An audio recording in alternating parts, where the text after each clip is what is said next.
standing there. Poor Marcus, always so serious. He thinks he's so tough. What a joke.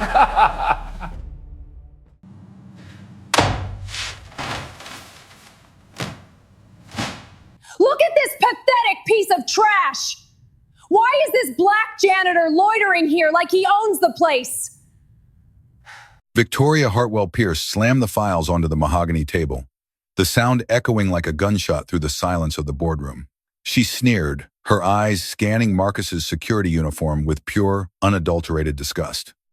People like you are only here to scrub the grime off our boots, not to think. Do you even have the mental capacity to understand a $2 billion acquisition? Are you just good at mopping up filth? Get out of my sight before your stench ruins the air in this room! Marcus stood completely still. He didn't flinch. He simply set his flashlight down and locked eyes with Victoria, his gaze steady and piercing.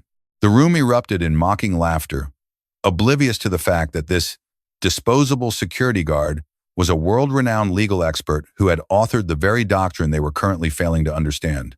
As the firm's top-tier attorneys scrambled in a panic, completely blind to the lethal legal loophole staring them in the face, Marcus turned toward the door. It's a pathetic deal. And you're going to regret the moment you kicked out the only person capable of saving it.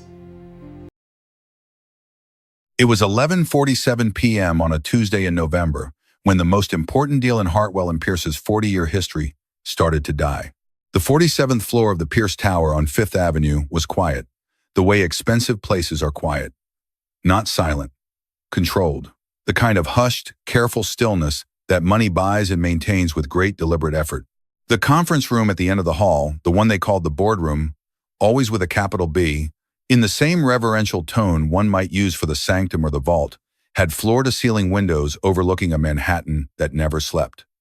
Tonight, Manhattan was doing what it always did, blazing below, indifferent to everything happening 47 stories above it.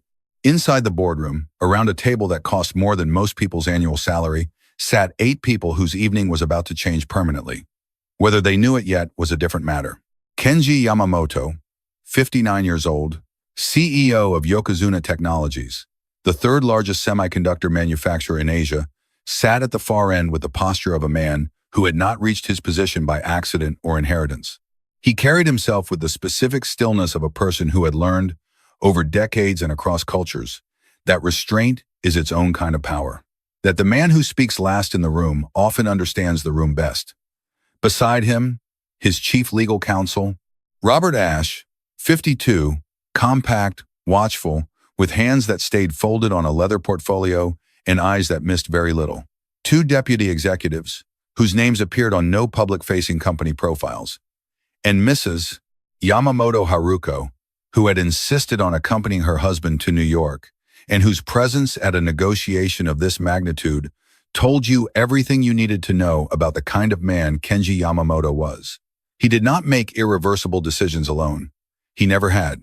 On the other side of the table, Charles Donnelly, 68, senior partner at Hartwell and Pierce, the man who had spent 6 months building this relationship from silence and cold calls and 3 cross-continental trips. Beside him, 2 junior associates, Priya Nair, 30, and Daniel Holtz, 29, neither of whom had ever been in a room this significant before tonight, and both of whom felt the weight of that fact in different ways. Priya felt it as heightened focus. Daniel felt it as the specific anxiety of someone who has not yet realized that the only way out is through. And Victoria Hartwell Pierce, 42, managing partner, the woman whose last name was literally on the building, who had arrived at 11:15 p.m. precisely because Charles had sent a single text 90 minutes earlier. They're stalling. I need you here. The deal on the table was a $2.4 billion cross-Pacific acquisition. Yokozuna Technologies would acquire a controlling stake in 3 American technology subsidiaries managed through a Hartwell and Pierce holding structure. 6 months of work, 47 drafts of the term sheet. 3 in-person sessions spanning 2 continents, 1 in Tokyo, 1 in San Francisco, 1 in London. A firm commitment from both sides that this final session tonight would be the close. The handshake meeting. The moment where months of careful architecture became something real and irreversible and worth celebrating. There was a reason it had taken 6 months. There was a reason 47 drafts had not produced a clean document. There was a clause in the term sheet, section 7.4, the non-recourse provision that both legal teams had been circling for 3 sessions without resolution. Charles Donnelly had called it a drafting nuance. The Yokozuna Delegations Council had called it a structural gap. 2 sides of the same room, looking at the same sentence, arriving at incompatible conclusions, and neither side's lawyers able to explain precisely why. There is a word in law for this situation. Technically, the word is ambiguity, but in practice, at 11:43 p.m., with a flight at 5 a.m. and $2.4 billion on the table, the word is catastrophe.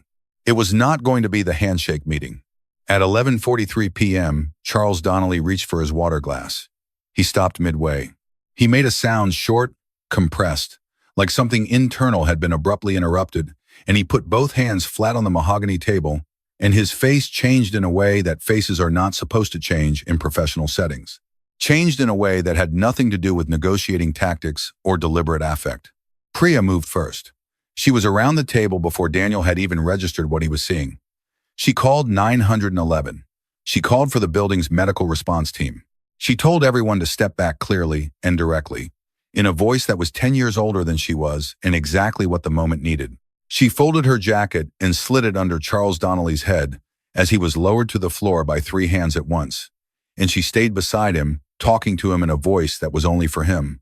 Kenji Yamamoto stood immediately. His entire delegation stood. They moved to the perimeter of the room with discipline, quiet, creating space, not confusion. The 2 deputies said nothing. Robert Ashe closed his portfolio and set it aside. Mrs. Yamamoto pressed her hands together and watched the door. Victoria Hartwell Pierce did not move. Not at first. She stood at the head of the table with one hand resting on the back of the chair, and she looked at Charles Donnelly on the floor, and for exactly 3 seconds, 3 full, complete seconds, the managing partner of one of America's top 10 law firms looked like a person who had no internal guidance available for this moment. 3 seconds. She allowed herself exactly 3. Then she straightened. She smoothed her jacket. She turned to Kenji Yamamoto and began the careful, controlled performance of a person managing a crisis while inside the crisis. It was not deception. It was the professional obligation that powerful rooms demand even of their most human occupants. She was good at it. She had been good at it for 20 years. What she was not good at, what she was discovering in real time, was fixing the problem underneath the performance. The EMTs arrived in 4 minutes. Fast. Hartwell and Pierce paid a premium rate for the building's medical response contract. They took Charles Donnelly out on a gurney at 11:51 p.m. Priya walked beside him through the hallway, her hand on his arm, talking to him. She didn't stop until the elevator doors closed.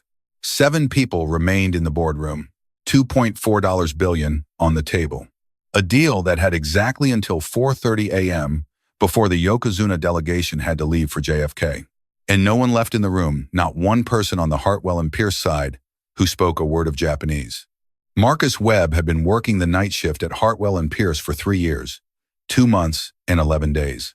He knew this building the way you know a place when you spend more waking hours in it than in your own home. He knew which elevator ran slow on cold mornings. He knew the 3rd floor coffee machine cycled its heating element at 3 a.m.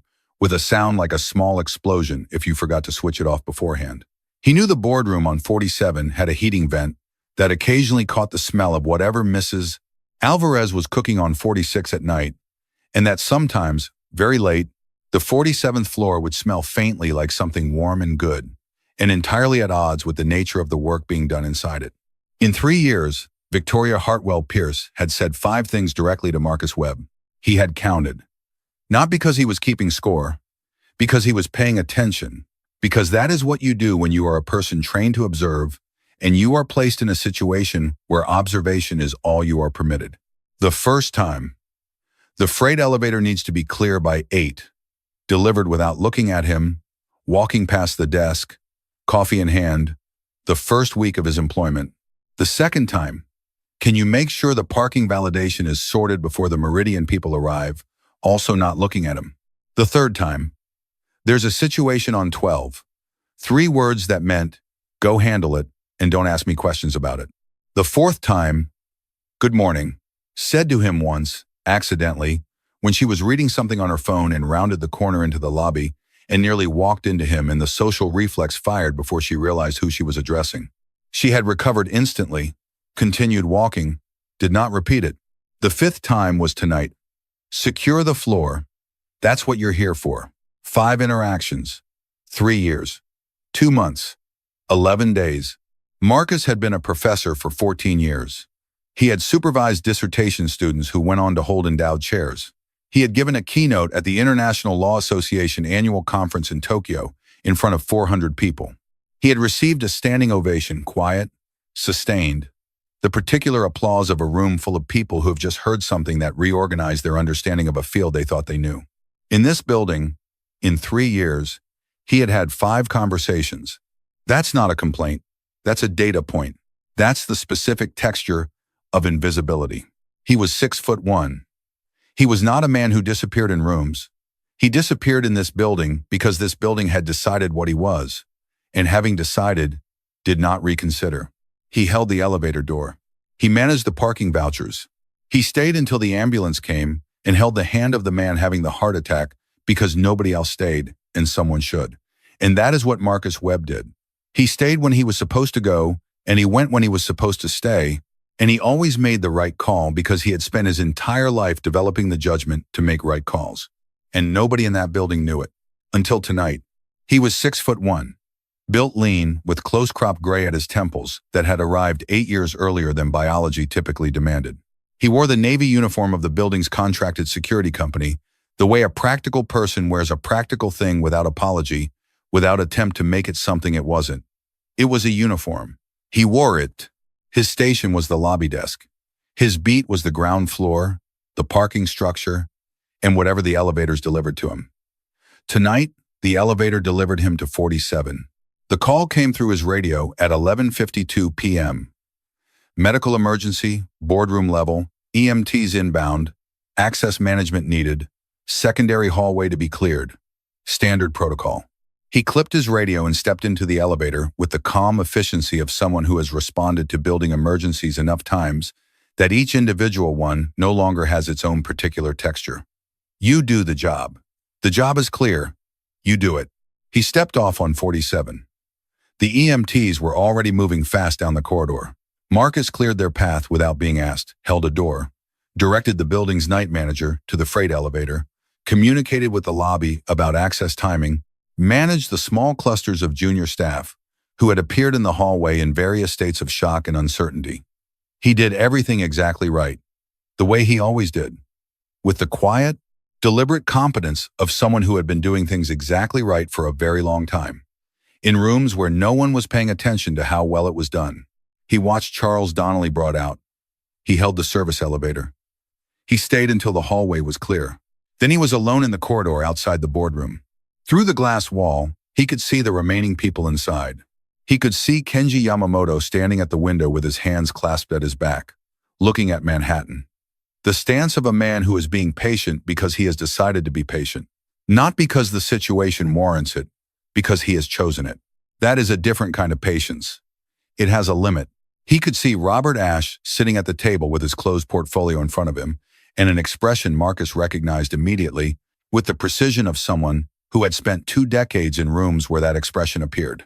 It was the expression of a man who has already made the decision, who is waiting for the polite moment to announce it. He could see Priya Nair re-entering from the side corridor, her face pulled tight with the anxiety of someone who understands every dimension of what is being lost and has very little leverage to stop it. He could see Victoria Hartwell Pierce at the head of the table, speaking. He couldn't hear the words through the glass. He didn't need to. He could read the room.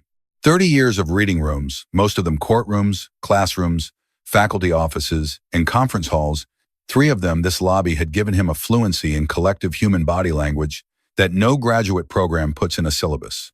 Victoria was losing them. Not because she wasn't good, she was exceptional. She was losing them because she was speaking English in a room that needed something she didn't have. And she knew it. The knowing was in her jaw, the tension of a person holding something that is slipping between their fingers and responding by gripping tighter, which makes no difference to gravity. Marcus Webb stood in the hallway for a moment longer than the job required. Then he reached out. He opened the door. He stepped inside. Everyone looked at him. It wasn't hostile.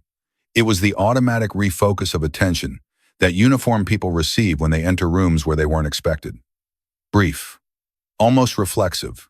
The eyes assess, categorize, dismiss. The conversations continue. Victoria spoke first. "What do you need?" Her voice was the voice she used for minor interruptions. Efficient, the tone of a person who handles necessary administrative reality without allowing it to disrupt primary concentration. "I wanted to let you know the situation is stabilized," Marcus said.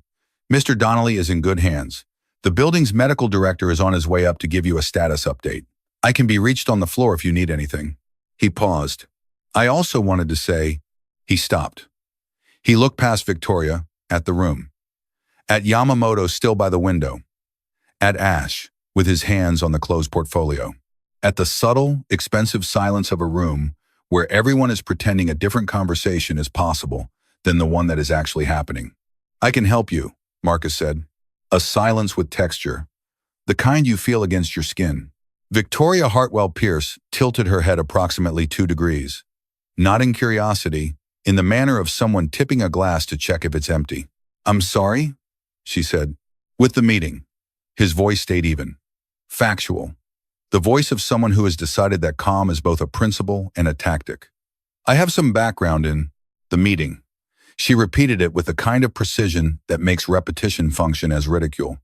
She did not raise her voice. She didn't need to. The architecture of the sentence did the work. "You have background in the meeting." In the subject matter. "Yes, ma'am." Victoria Hartwell Pierce turned slightly so the table could witness the rest of this. Not dramatically. Just enough. It was a learned skill, the gentle theater of maintaining authority in public. "You're a security guard," she said. "Tonight, yes. Tonight." She let the words sit there like something she'd just placed on a surface she wanted everyone to see. "And other nights? Other mornings? What are you on other mornings, mister?" She glanced at his badge. "Webb?" Marcus didn't answer that question. He didn't look away from her either. "We are in the middle of a critical closing session with an international delegation," Victoria said, dropping her voice to the register she used when making something permanent. "My senior partner is on his way to a hospital. I have a room of junior associates and exactly one managing partner trying to hold together the largest deal this firm has touched in 9 years. What I do not have, what I do not need, Mr. Webb is a member of building security stepping in to assist with a $2.4 billion cross-Pacific acquisition." She held his gaze for exactly 1 beat. "Secure the floor," she said. "That's what you're here for. The rest leave it to the people whose job it is."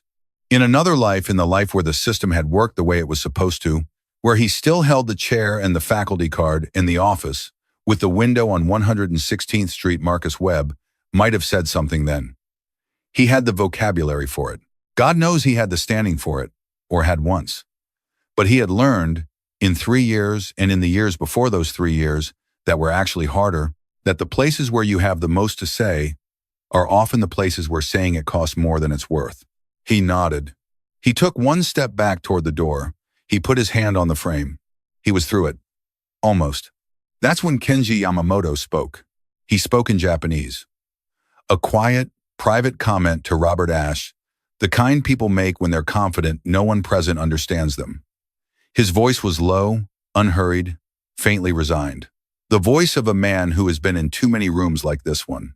He said, "American firms always embarrass themselves most completely at the moment when they most need to impress." Robert Ashe made a sound. Not agreement exactly, not disagreement. The sound of a man whose employer has said something accurate and difficult in the same breath. Mrs. Yamamoto looked at her hands. Marcus heard every syllable, every tone, every nuance that separates what a sentence says from what it means. He stopped. Not dramatically. He didn't spin around. He didn't announce the pause with any gesture. He simply stopped. The way you stop when you are weighing 2 things that both have real weight, and the moment is already moving whether you choose to move with it or not.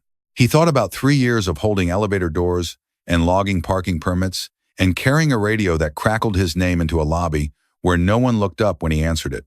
He thought about the manuscript at home on his kitchen table, 342 pages, 14 months of work, a book about the exact body of law sitting unresolved on the other side of this glass wall. He thought about what it would mean, what it would cost. What it would say about him, about all of it.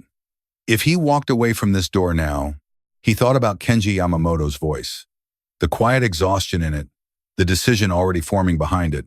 And Marcus Webb turned back around. He pushed the door open again and he walked back into the room. Mr. Yamamoto.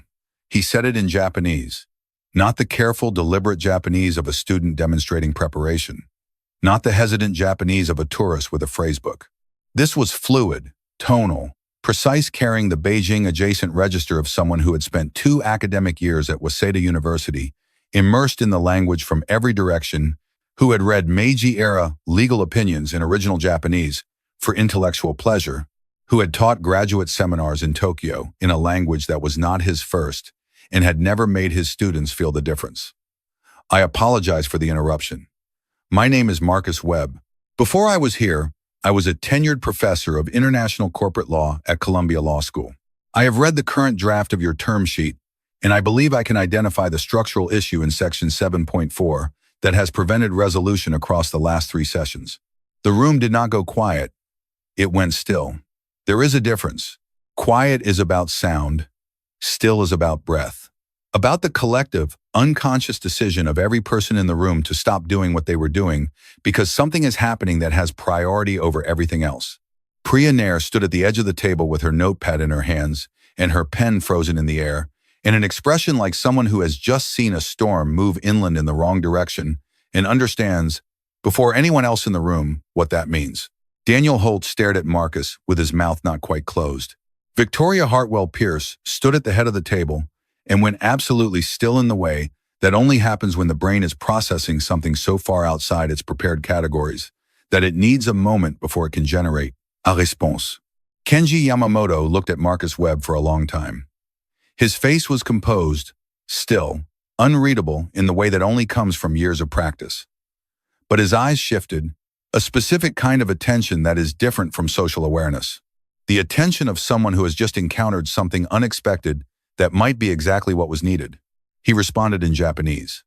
Testing, not hostile testing. The precise difference matters. How do you know about 7.4? Marcus answered without hesitation, because that category of ambiguity in a liability carve-out structure is the most predictable failure point in cross-border acquisitions between American and Japanese entities that don't specify governing jurisdiction. And because I wrote a paper on precisely this issue in 2011 that I believe your legal team has consulted. Robert Ash's hands stopped moving on the portfolio. His expression did something complicated and significant. Victoria Hartwell Pierce crossed the room in 5 steps. She placed herself between Marcus and the table close enough that the exchange was private in sound but visible to the entire room in physical fact. Her face was managed, professional, but her eyes were operating several registers above what her face admitted. I don't know what you think you're doing. Low, precise, controlled. The voice she used when she was ending things. But you need to leave this room right now. Miss Hartwell Pierce. Right now, she said it the way a door closes. Final and without drama. I will have you removed from this building. You will lose this position. Do you understand me? Tonight, you will lose this job tonight. Marcus looked at her. He didn't look away. He didn't look frightened. He didn't look angry. He looked like a man who had already, earlier, in some interior room she had no access to, run every version of this calculation and arrived at a decision. Then I'll lose the job, he said. But first, let me save the deal. He stepped around her. He walked to the table. He sat down. Let's stop here. Because to understand what was about to happen in that room, to understand the full weight of it, the complete meaning, you need to know who Marcus Antoine Webb was, before he was the man in the hallway with the radio and the Navy uniform, and 3 years of nights in a lobby where people walked past him without looking. Marcus Webb was born in Baltimore, Maryland in 1979. The third of 4 children, raised by Eleanor Webb, a school librarian at Paul Laurence Dunbar High School. For 31 years, a woman who believed, with the unsentimental certainty of someone who had watched the world long enough to have evidence for her views, that education was the most powerful asset a black child in America could accumulate. That it was the one thing they could put in a room before they entered it. The one thing no one could take without a fight. She was right. She always had been. Marcus simply hadn't known yet how hard people would fight to take it. He read everything. not as discipline, as necessity the way some people need music or movement. He needed language, the precision of it, the way a correctly constructed sentence could stand in a room full of contradictions and be neither moved nor wrong. He checked out legal textbooks from the public library at 13 because something about the architecture of legal argument, the way it named a thing, held it still, examined it from every angle, and then issued a determination that was meant to moved him the way other things moved other people. He went to Howard University on a full academic scholarship. Harvard Law after that. He graduated second in his class. He clerked for a federal circuit court judge and developed a specialty that almost no one else was working in: the intersection of American and Japanese corporate acquisition law. A narrow field, a field that mattered precisely because of its narrowness, because the gap between two legal systems, when it opens in the middle of a $2 billion transaction, does not close on its own. He was at Columbia Law School for 12 years, tenured at 38, the youngest in the department by 4 years. He published 4 books. 2 became required reading in law programs in 4 countries. He spent 2 years as a visiting professor at Waseda University in Tokyo, teaching graduate seminars in Japanese, which he had acquired the way linguists say all deep fluency is acquired: by saturation, by living inside a language until it stops being a second language and becomes another way of thinking. In Tokyo, he was called Weibu Sensei. His seminar on cross-border acquisition structures drew students from 7 countries. He would arrive at 7:30 a.m., 40 minutes before the scheduled start, and the classroom would already be half full. Students who had read his published papers the night before and had questions they couldn't wait through the formal lecture to ask. He remembered a student named Takashi Mori, 24 years old, sharp-eyed, the kind of quiet that means a person is building something in their head, who asked one Tuesday morning why American legal drafting consistently deployed ambiguous jurisdictional qualifiers in cross-border documents rather than simply specifying Delaware code at the outset. Marcus had looked at him for a moment. Then he said, "Because American legal culture has not yet fully acknowledged that clarity costs nothing and ambiguity costs everything. We are learning this. We are learning it slowly, and usually through loss." Takashi Mori wrote that down in his notebook. He came back the following week with 17 examples from real transactions. They spent 2 hours after class working through each one.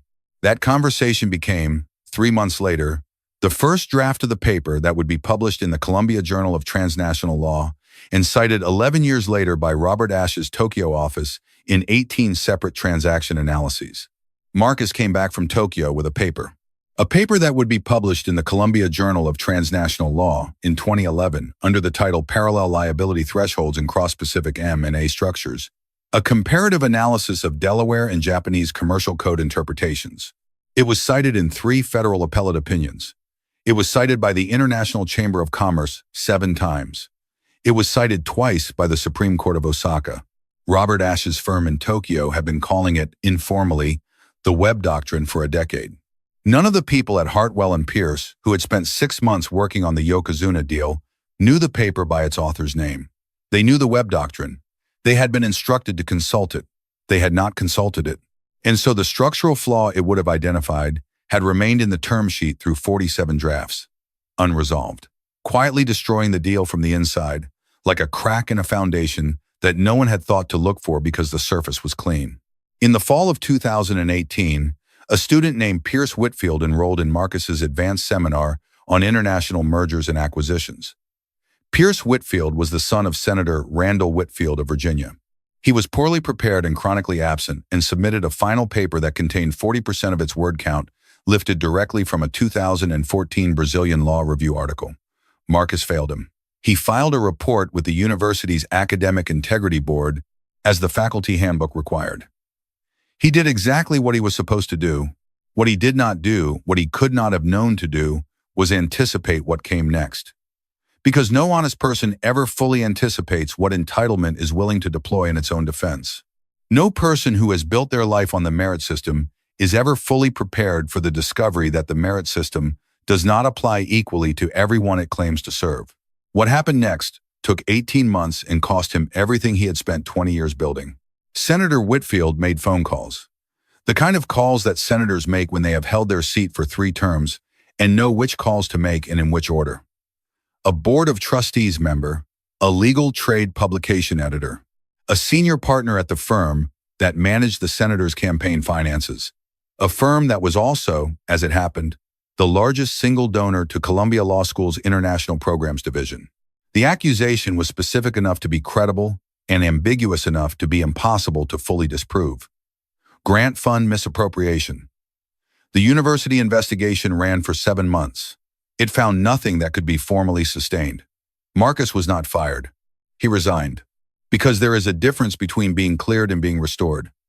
Between a finding of no misconduct and a world that once again treats you as if there was none. The emails that stopped being returned were not going to start being returned because the investigation was closed. The speaking invitations that were quietly withdrawn were not going to be re-extended because a committee had issued a finding. The book contract that had been suspended pending resolution was not going to be resumed on the same terms, with the same enthusiasm, by the same people, as if nothing had happened. He was 41 years old. He had a mortgage. He had no employment. He had a reputation that had become, in the academic legal world, the equivalent of a crime scene with the tape removed, still visible if you knew what you were looking at. He took what was available. He kept writing. He kept reading. He had a manuscript growing on the kitchen table in his apartment in Brooklyn. He had a faculty ID in his wallet from a time when his name meant something different in certain rooms. And he showed up at Hartwell and Pierce at 7 a.m. on a Tuesday in March, 3 years ago in a security uniform. And he did his job. Every single shift, with the same commitment he had brought to every seminar, every faculty meeting, every court brief, every footnote of every paper he had ever published. Because Marcus Webb understood something that takes most people a lifetime to learn, and some never do. What happened to you is not who you are. The floor they put you on is not your ceiling. And the room that doesn't ask what you know has no power over what you know. That's who walked back into the boardroom on the 47th floor at 11:58 p.m. Not the security guard, the man who was always there inside of it. Robert Ashe had been Kenji Yamamoto's chief legal counsel for 11 years. In that time, he had sat across from Harvard MBAs, Oxford-educated barristers, Rhodes Scholars, and 3 former members of the Japanese judiciary. He was not a man who volunteered reactions carelessly. He had not spoken since Marcus entered the room because he was doing what he always did in critical situations. Listening, assessing, waiting for the moment when speaking would have more value than silence. He opened his portfolio. He removed the current draft of the term sheet, the 47th version, the one that was supposed to be the final one. He found the page. He turned the document to face Marcus without being asked. It was not hospitality. It was the practical economy of a man who had decided that Marcus deserved the actual tool rather than a description of it. Marcus read the clause, 20 seconds. Then again.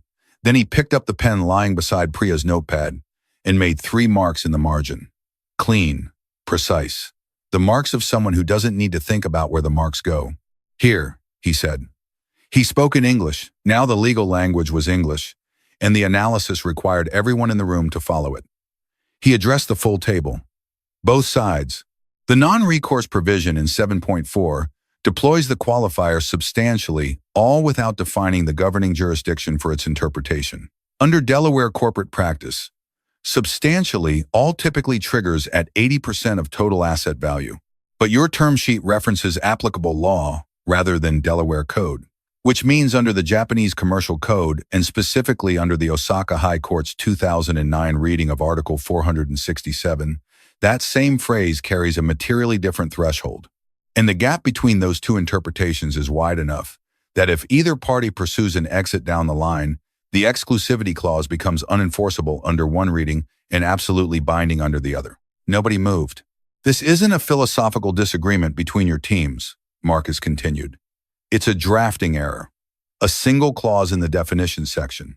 The fix is one sentence. Replace applicable law with a specific Delaware Code citation and add a tranche-level threshold definition. So the non-recourse provision applies to each individual asset component rather than the aggregated portfolio. That closes the interpretive gap entirely. Both sides end up with what they actually negotiated for. Daniel Holtz, the junior associate who had been taking notes, had stopped writing somewhere in the middle of that analysis. His pen was still touching the pad. He was listening the way people listen when they've stopped pretending to do anything else. Priya had not moved at all. She was watching Marcus the way an architect watches someone walk into a building they designed, with the specific attention of a person recognizing whether the thing holds the weight it was designed for. Marcus set the pen down. He looked at Yamamoto. The room exhaled, not audibly. But you could feel the release, the specific pressure change that happens when something that has been accumulating finally has a direction to go. The way a room feels when someone opens a window it didn't know was closed. Kenji Yamamoto looked at Robert Ashe. Robert Ashe looked at the margin notes. He read them once. He read them again. He looked up. This, Yamamoto said, in English, addressing not Marcus but Victoria Hartwell Pierce, is the exact concern we raised with your legal team last week. In somewhat different language, but this precise structural issue. A pause. Deliberate. They told us they had reviewed the Webb doctrine. That it confirmed the current approach was adequate. Victoria Hartwell Pierce sat down. No one commented on it, but it happened. Victoria Hartwell Pierce, who had not voluntarily sat since entering this room 4 hours ago, sat down the way a building settles when something below it has shifted. "Who are you?" Yamamoto said. The question was in English. Direct. Unhurried. The kind of question that is not small talk. Marcus Webb. A pause. Security guard. Tonight. And before tonight? Columbia Law School. International Corporate Law. 14 years. Yamamoto looked at him steadily. "Why are you here?" He gestured slowly at the lobby badge, the uniform, the whole situation, and not there. Marcus held his gaze. "Because a senator's son failed my class," he said. Simply. Without performance. The way you say something true that you've made a kind of peace with.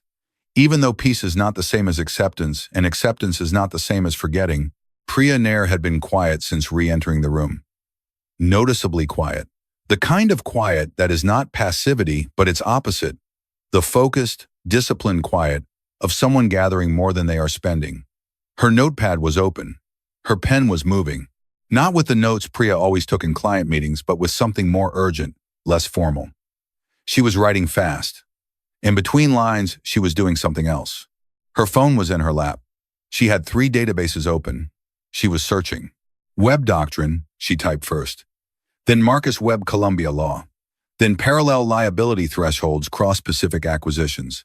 The results came fast. 17 entries in the Columbia Law Review Citation Index alone. She read the first abstract. She stopped taking any other notes. Marcus Antoine Webb, Columbia Law School. Parallel liability thresholds in cross-Pacific and a structures. A comparative analysis of Delaware and Japanese commercial code interpretations. Columbia Journal of Transnational Law, Volume 49, 2011. Citing courts. Federal Circuit Court, 3 instances. International Chamber of Commerce, 7 instances. Osaka High Court, 2 instances. She scrolled further. A secondary search for the academic misconduct allegation returned 3 law review pieces from 2019 and 2020. The kind written by people who knew it was wrong, but couldn't say so publicly without evidence. Along with a single brief from the American Association of Law. Schools that had, quietly, in a footnote on page 14, called the investigation's procedures procedurally irregular. Nobody had followed up on the footnote. Nobody relevant had been paying attention. Nobody relevant had thought it was their problem. Priya sat with that for exactly 3 seconds. Then she turned back to the room. She looked at the margin notes Marcus had written on the term sheet draft. The ones she could read from where she sat. She looked at her phone screen, where Marcus Webb's Columbia faculty page had auto-populated from a Google search. The photo was 6 years old. He looked exactly the same. Different room, better lighting, a different name on the door behind him. She looked at Marcus. She looked at Victoria. She wrote in the margin of her notepad, not in professional handwriting, in the private shorthand she used when she was processing something she didn't yet have language for. He is the expert. He is the only expert in the room. She underlined it. Twice. Then she circled it, and she kept writing. Robert Ashe uncapped his own pen. He cleared his throat once quietly, almost inaudibly, the way a man clears his throat when he has decided to say something that changes the shape of the evening. Mr. Webb. He said the name with care. In 2011, you published a paper in the Columbia Journal of Transnational Law, parallel liability thresholds in cross-Pacific M structures. Marcus waited.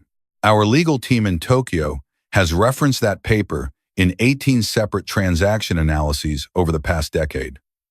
Robert Ashe said this with the precise flatness of a man reciting fact rather than offering compliment. We refer to it internally as the Webb Doctrine. When this specific issue arose in the 7.4 language during the third session of this negotiation, the head of our Tokyo M&A division asked the American side to consult that paper. Explicitly, by name, they confirmed that they had. He paused. The pause was deliberate and complete and lasting. They had not, he said, based on the language that appeared in every subsequent draft of this term sheet. Nobody spoke. The fix you just wrote in the margin of this document, Robert Ashe continued, tapping the paper once with 2 fingers, is the fix proposed in the paper. Page 18. You use different words. The structure is identical. Marcus said, it's the same problem I identified in 2011. The underlying architecture hasn't changed. Kenji Yamamoto stood. Not dramatically, not as a gesture toward the room. He stood because he had decided this was the appropriate response to the moment, and Kenji Yamamoto did not make decisions about what was appropriate without meaning them completely. He bowed. Not the brief, social bow of a business introduction, the sustained, unhurried bow of a man marking a moment he considers significant. He bowed to Marcus Webb, to a man in a security uniform, in a room full of the most expensive lawyers in New York, and in that bow was contained everything the evening had been building toward. Every word that had been said, and every word that had not been said. Every assumption made about who belonged in this room and who was there to manage the hallway outside it. Marcus stood. He bowed back. Equal in depth. Natural in the way it was natural for a man who had lived inside Japanese professional culture, who understood that the gesture was not merely politeness, but statement. The exchange lasted 4 seconds. It was without question the most significant 4 seconds in that room all night. And it was witnessed by Priya Nair, who was watching with her pen motionless above the notepad and who understood with the complete, unambiguous clarity of someone who has spent years learning to read rooms that she was watching something she would be expected to describe accurately for the rest of her career. By Daniel Holtz, who was watching the way young lawyers watch things they haven't learned vocabulary for yet, with a kind of full-body attention that bypasses analysis and goes directly to the record. By Robert Ashe, who watched Kenji Yamamoto bow to a security guard and who allowed himself, privately, in the part of his face that he controlled less precisely than the rest of it, something that was almost a smile. By Victoria Hartwell Pierce, who stood at the perimeter of the room and watched a man she had dismissed 5 times in 3 years receive more genuine professional respect in 4 seconds than she had shown him in 3 years combined, and who did not look away, who held the full weight of that knowledge and let it land without deflecting it. That was harder than it sounds. For a person like Victoria, that was one of the most difficult things she had ever done in a professional context. Not because she was cruel, because she was honest. And honesty, at that scale of reckoning, cost something real. She paid it. Victoria made one more move. One. Because that's what Victoria Hartwell Pierce did. What she had always done. What had made her the most effective managing partner this firm had known in a generation. She walked to the hallway. She called Charles Donnelly's personal line voicemail. She called the firm's executive contact at the hospital, a nurse. She called senior counsel in London. He picked up at 6 a.m. his time, half asleep, and listened to her for 90 seconds. Victoria, he said, with the blunt clarity of a man who is awake but wishes he weren't. If Yamamoto's legal team has confirmed the analysis, take the correction and close the deal. What exactly is your objection? She stood in the hallway, phone in hand, looking through the glass at the boardroom. Kenji Yamamoto was sitting beside Marcus now, not across from him, beside him. The two of them looking at the same page of the same document. Robert Ashe had opened his portfolio fully. Priya was writing fast. Daniel had left to find someone from the drafting department. The deal was breathing again, because of the man Victoria had told, twice, to leave the room. She put her phone in her pocket. She smoothed her jacket. She walked back inside. She did not sit at the head of the table. She sat beside Priya. Nobody said anything about it, but Priya noticed. She noticed the way a person who pays attention to everything notices everything, completely and without surprise. The revised language for Section 7.4 was drafted by 2:17 a.m. Marcus dictated it verbally to Daniel Holtz, who typed it without once questioning the source. There was a specific trust operating in that exchange, not the trust of friendship or seniority, but the trust that is actually a form of recognition. Daniel Holtz was 29 years old and had graduated in the top 10% of his law school class, and had enough analytical intelligence to hear what Marcus was saying and understand, in real time, that it was correct. That is a different thing from simply following orders. It matters which thing it is. The drafting specialist on the 38th floor night shift, pulled from a securities revision, had the language formatted, reviewed, and returned in 9 minutes. Robert Ashe read it in silence, pencil in hand, making 2 small notations in the margin. His handwriting was very small, very neat, the handwriting of a man who had learned early that precision is a form of respect. Marcus read both notations. He looked at the second one, a suggested rewording of a subordinate clause, and suggested a single word change that tightened the sentence without altering its meaning. Robert Ashe read the suggestion. He looked at it for a long moment. He nodded. At 2:44 a.m., Kenji Yamamoto signed the revised term sheet. Victoria Hartwell Pierce signed for Hartwell and Pierce. Priya Nair and Daniel Holtz witnessed. Robert Ashe and a Yokozuna deputy witnessed. $2.4 billion. 47 drafts. 6 months. 3 sessions on 2 continents. And a clause that had been broken in every version, sitting quietly at the center of the document like a fault line that no one had thought to look for, waiting for a man in a security uniform to walk back through a door he had been told to close. There was no applause, no celebration. That wasn't who any of these people were, and it wasn't that kind of room.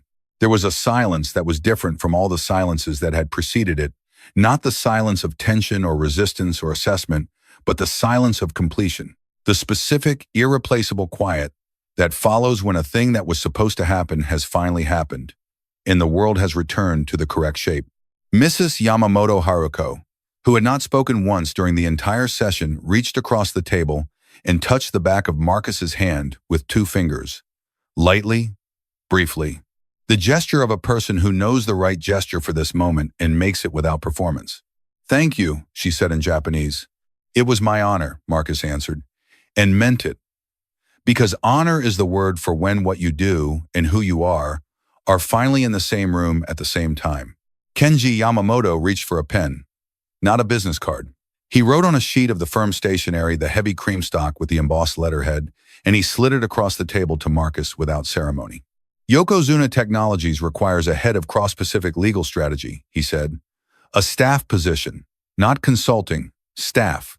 We have 47 active transactions, in which your specific expertise is directly material. We have been searching for someone with this knowledge for 3 years. He tapped the paper once. That number is my direct line. Not my assistant, me. If you want to discuss, please call within 2 weeks. Marcus looked at the number. He thought about the manuscript on the kitchen table. 342 pages. The book that was almost done. The book that didn't yet have a publisher, because publishers don't return calls from security guards. He thought about what it would mean to return to the actual work. Not writing about it in a Brooklyn apartment, not speaking about it to an empty room being inside it, being the person in the room where the decisions happen, being asked properly by someone who has read the paper and understood it, to do the thing that the paper had described. He looked at Yamamoto. "I'll call tomorrow," he said, "and it won't be to discuss." Robert Ashe looked at him with a specific professional regard that is different from personal warmth and more durable. "The Webb Doctrine has been cited as foundational in 2 Supreme Court of Japan opinions," he said. "Our Tokyo team will be very interested to know the author is available." Then Raymond Cross. "Wait, this isn't that room. Different people here." Then Daniel Holtz, 29, junior associate, who had been quiet for most of the last 3 hours, and whose expression had been cycling between astonishment and the particular shame of someone realizing in real time how much they didn't know Daniel, reached into his bag and pulled out the drafting handbook he carried to every closing. He opened the front cover. He wrote something on the inside page in his own handwriting and then closed it. Later, no one would know what he wrote. But he kept that handbook for 11 more years, through every deal he worked, in 3 firms across 2 cities. He never told anyone about the inscription. He didn't need to. Victoria Hartwell Pierce waited until the delegation had said their farewells, warm, genuine, the warmth of people who have just come through something difficult together and arrived somewhere better than expected. She waited until Priya had helped them to the elevator, until the hallway quieted, until it was only her and Marcus left on the 47th floor. Technically, Daniel was still there, but he had gone to find the drafting report, and they both understood this conversation was not for three people. Mr. Webb, she said his name carefully. Stripped of the managing partner register, just the words, her actual voice. What you did tonight saved this deal and protected relationships this firm has spent considerable time and resources building. I understand that. She paused. I also understand that I spent a material portion of this evening working against you doing that. Marcus looked at her. I have run this firm for 7 years, she said. I have made difficult decisions. I have sat across from extremely capable people from every background and every institution. I thought I knew how to assess a room. Another pause. Longer. Tonight has information in it that I need to take seriously. About how I assess rooms. About who I consider when I look at one. She looked at him directly. The way a person looks when they have decided to stop managing their expression and simply look. I am aware, she said, that this does not come close to accounting for the full weight of what happened tonight, or what happened to you before tonight, but it is what I can say with accuracy in this room at this moment. Marcus held her gaze. I know, he said, not warmly, not coldly, just with the simple flatness of someone receiving a truth without needing to perform a response to it. He stood. He straightened the chair. He picked up his radio. He walked to the door. At the threshold, he stopped. Not because of drama, because something had occurred to him. Miss Hartwell Pierce. He didn't turn around. Yes, you have a visiting scholar program at this firm. I've seen the materials in the lobby for 9 years. A beat. 12 scholars in 10 years, she said. All referred through university networks or professional associations. There are people who can't access either of those channels, Marcus said. Not because they aren't qualified, because the channel was deliberately closed to them. He walked out. The elevator doors opened without him pressing the button. They happened to be there. He stepped in. He rode down to the lobby, where his desk was, where his chair was, where his shift had 6 more hours to run. The phone call came at 3:22 a.m. from the lobby desk. Eleanor Webb was 72 years old and slept with the lightness of a woman who had been a mother since 1979 and had never completely stopped listening for the sound of something needing her. 2 rings, and she was present. Marcus, not a question, not surprise. His name the way she always said it, stating a fact, confirming something she already knew. Mama. He sat in his chair at the lobby desk. He looked out at Fifth Avenue, dark and enormous and brilliant and indifferent. The way New York is always brilliant and indifferent. I have something to tell you. The line was warm with silence. A man asked me tonight what I knew, Marcus said, and I told him. Eleanor Webb was quiet for a moment that had nothing empty in it. Well, she said. Her voice was tired and warm and absolutely certain, in the way certainty sounds when it has lived in a person for decades and stopped needing to announce itself. There it is. Marcus closed his eyes. 30 years of her saying it. At his Howard graduation, there it is. At the Harvard acceptance letter she had held in both hands in the kitchen, there it is. At the first faculty directory listing, where his name appeared with his title, when the accusation came, she had not said it. But the night the investigation closed, the night he called her from the parking lot outside an office that was no longer his, she had said, there it is, baby, the other side. You got to the other side. She had been right. She was always right. He just hadn't known which other side, or how long the crossing would take, or what he would look like when he arrived. He offered me a position, Marcus said, in Tokyo. Cross-Pacific legal strategy. The actual work, Mama, not writing about it in an empty apartment, being inside it. The line went quiet in a different way than before. The quiet of a person who has moved the phone away from their face because they need a moment that is private even from the people they love most. Then Eleanor Webb breathed out. Long, slow. The breath of a woman who has been holding something for 6 years and has finally been permitted to set it down by the weight of the world itself. Your daddy, she said, worked 31 years in a building and they never once asked his name. A pause, heavy, Complete. You know your name. Yes, ma'am. Then go on, she said. He sat there a moment after the call ended. Lobby desk. The Navy uniform. The radio sitting on the corner of the desk, where it always sat. Fifth Avenue running dark and alive outside the glass doors. The city doing what the city does. Continuing, regardless, without commentary, without the courtesy of acknowledging what just happened in the building above it. He still had 3 hours on his shift. He picked up the radio. He went back to work. The same work it had always been. Only now the building knew something it hadn't known before. And the knowing had changed the weight of the air in it. That's not metaphor. You can actually feel it, the specific atmospheric change that happens when a room full of people have had their understanding of something enlarged, and they carry that enlarged understanding with them when they walk down the hall. And the hallway is different because of it. Marcus Webb walked down that hallway at 3:31 a.m. on a Wednesday morning in November. Same uniform, same radio, same badge, same floor, different air. Epilogue. What happened after? Marcus Webb called Kenji Yamamoto the next morning at 9 a.m. EST 11 p.m. in Tokyo. Yamamoto picked up on the second ring. The call lasted 22 minutes. Marcus's 3 conditions: a publication clause preserving his right to continue academic writing, an 18-month performance review rather than annual, and January 15th as his start date to finish the manuscript. All 3 were agreed to before the 20-minute mark. His book, The Architecture of Trust, Legal Frameworks for Cross-Pacific Corporate Acquisitions, was published 15 months later by Columbia University Press.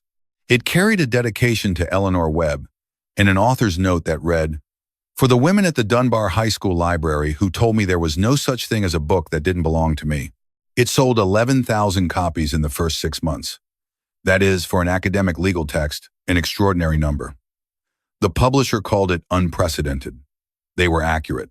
The accusation that had ended Marcus's tenure at Columbia was formally reviewed 2 years later by the university's Committee on Faculty Standards, following a joint petition submitted by 12 former colleagues. The review concluded that the original investigation had been conducted with significant procedural irregularities. Columbia published a formal institutional acknowledgement. Marcus was offered a named guest chair. He declined with a handwritten thank you note. He had somewhere better to be. Pierce Whitfield, Senator Whitfield's son, is a third-year associate at a mid-sized firm in Northern Virginia. He specializes in residential real estate closings. He has not published. Senator Randall Whitfield did not stand for re-election in 2024. Priya Nair was promoted to senior associate at Hartwell & Pierce 4 months after the Yamamoto closing. Her performance review noted exceptional situational awareness and a demonstrated ability to function at the highest level under conditions of acute uncertainty. She knew exactly what it meant. She wrote Marcus an email on the morning her promotion was announced. 3 sentences. "I saw what happened that night. I wrote it all down. The record is correct." She had become, quietly, the kind of lawyer that the profession most needs and least recognizes until it's too late.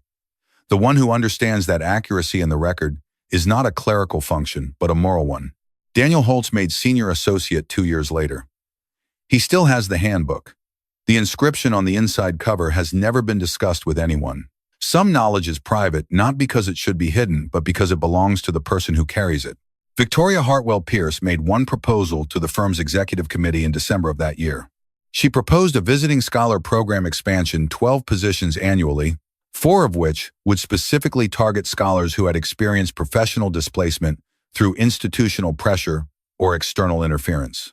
The program was funded at $1.8 million per year, drawn from firm revenue rather than external grants. She recused herself from the selection committee to prevent any conflict of interest. She never publicly explained the reasoning. She didn't need to. The people who needed to understand it already did. Charles Donnelly was back at his desk 14 weeks after his heart attack. The first thing he did was call Marcus's cell number, which Priya had given him 3 weeks earlier. The call lasted 11 minutes. The content of the call is between them. What people know is that the following month, Hartwell and Pierce's letterhead briefly added a new professional courtesy line beneath the firm's name, Marcus A. Webb, Distinguished Counsel Emeritus. It remained there for 1 year, the year of his departure. It has not been removed from the archive versions. The Evelyn Webb Legal Access Initiative, named for his mother, without her prior knowledge, which caused Eleanor Webb to sit down on her couch and remain very still for approximately 4 minutes before saying, "Well, now," was endowed at $200,000. The capital came in equal parts from Marcus's Yokozuna signing bonus and a contribution from the Yamamoto family, offered without being asked on the same day the term sheet became final. The fund provides legal translation support and interpretive services for immigrant communities, navigating corporate filings and civil proceedings in the federal courts. In its first year, it served 418 individuals. It continues to operate. It has waiting lists. Marcus's security badge is in a drawer in his apartment in Brooklyn. In the same drawer, his Columbia faculty ID, his library card, and a folded piece of cream-colored firm stationery with a Tokyo phone number written in an even, deliberate hand. Both IDs are in that drawer. He kept both. They are both his. They always were. 6 months after the Yamamoto deal closed, an article appeared in the American Law Review, not about the deal itself, but about a structural development in cross-Pacific M&A drafting that had begun appearing in new transaction documents across the industry. The language pattern was traced to a 2011 paper. The paper was properly cited for the first time in a decade by a major commercial publication. The author was identified. There was a photograph. The article was shared, without comment, by 17 of the 47 Hartwell and Pierce attorneys who had received the all-staff newsletter that month. Nobody at the firm said anything directly. Nobody needed to. But the night manager who had written the handwritten note on that incident reported the one about Marcus staying with the man until the ambulance arrived, holding his hand, not leaving printed the article, and taped it to the inside of his locker. He kept it there for 2 years. He told no one why. Some things are kept because the person keeping them understands that the record deserves a witness, even when the witness is only themselves. The thing nobody said out loud. Let me tell you what this story is actually about. It's not about a security guard who turned out to be brilliant. Marcus Webb was always brilliant. The guard uniform was 3 years old. The brilliance was 45 years old. The uniform was something that happened to him. The knowledge was something he had built, defended, and carried every single day through circumstances designed specifically to make him feel it wasn't worth carrying. This story is about a building full of people who were paid, professionally, to be perceptive, and who had perceived almost nothing about the man in their lobby for 3 years. Think about that. 3 years, 6 nights a week, the same hallways, the same elevator, the same desk, and nobody, not once, in 3 years, not one person among the lawyers and associates and partners and executives who walked past Marcus Webb every single night had ever asked him a question that didn't begin with, "Can you help me get to the parking level? Or is the freight elevator clear?" Not because they were malicious. Most of them weren't. They were busy and driven and operating in a system that had trained them to categorize people by the floor they worked on and the role printed on the building's personnel roster. A system that had sorted Marcus into a category: security, lobby, night shift, and once the sorting was done, it was done. The category answered all the questions before the questions were asked. That's not malice. That's something more insidious than malice. Malice at least requires that you see the person before you decide what to do with them. What happened to Marcus in those 3 years wasn't even personal. He was invisible before anyone had a reason to look.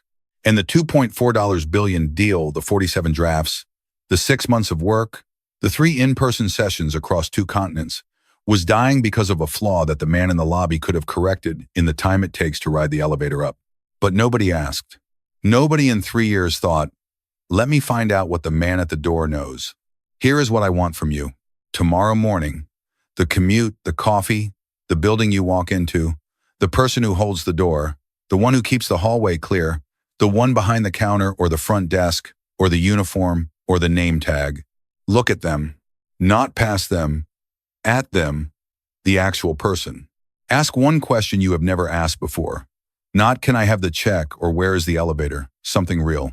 Something that treats them like a person whose interior life is as complete and specific and interesting as yours.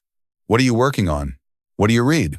What's the thing you know that nobody around here knows you know? You might be standing in front of the next Marcus Webb, a person whose knowledge could close your most important deal, answer your hardest question, write the paper your industry has been waiting for, or simply remind you that the walls you built around who belongs where are exactly as flimsy, as every wall ever built to keep the wrong people out. You'd never know unless you asked. Here is something else I want you to sit with. Something harder than the question above. Think about the cost. 3 years, 6 nights a week, the same building, the same hallways, the same lobby desk. Marcus Webb sat at that desk with 14 years of Columbia law, 2 years at Waseda University, Tokyo, 4 published books, and a manuscript growing on his kitchen table that addressed a specific legal gap that while he sat there was going unaddressed in 47 consecutive drafts of a $2.4 billion term sheet happening on Deeple, the 47th floor above his head, not in a different city, not in a different industry, in the same building, on the floor above him. The gap between Marcus's knowledge and the room that needed it was 39 stories. Nobody went down. Think about what else was lost in those 3 years.